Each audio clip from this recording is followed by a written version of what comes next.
ഓരോ ദിവസവും രാത്രി 7 മണിയാകാൻ ആ മക്കൾ കാത്തിരിക്കുകയാണ്. എല്ലാ ദിവസവും അവരുടെ ഇടവക ദേവാലയത്തിലേക്ക് പാവങ്ങളുടെ കണ്ണീരൊപ്പുന്ന ഫ്രാൻസിസ് മാർപ്പാപ്പ ഫോൺ വിളിക്കുന്നതും കാത്ത്.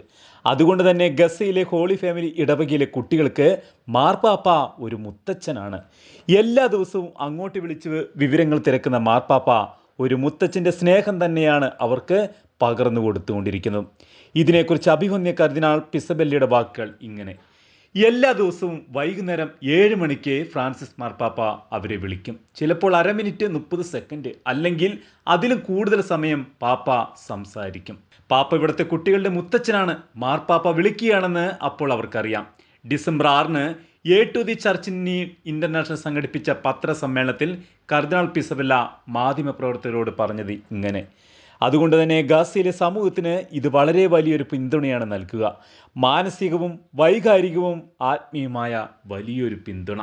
ഈ ക്രിസ്മസിന് യുദ്ധത്തിൻ്റെ നടുവിലും ഗാസയിലെ ഹോളി ഫാമിലി ദേവാലയം കുട്ടികൾക്കായി നല്ല ഭക്ഷണവും കളിപ്പാട്ടവും നൽകാൻ ശ്രമിക്കുമെന്ന് കർദിനാൾ പിസബെല്ല വ്യക്തമാക്കി. ബെത്ലേഹം, നസ്രത്ത്, ജെറുസലേം തുടങ്ങിയ നഗരങ്ങൾ പൂർണ്ണമായും ഇപ്പോൾ സുരക്ഷിതമാണെന്നും പുണ്യഭൂമിയിലേക്ക് തീർത്ഥാടകർ കടന്നു വരണമെന്നും കർദിനാൾ ലോകത്തോട് അഭ്യർത്ഥിച്ചു.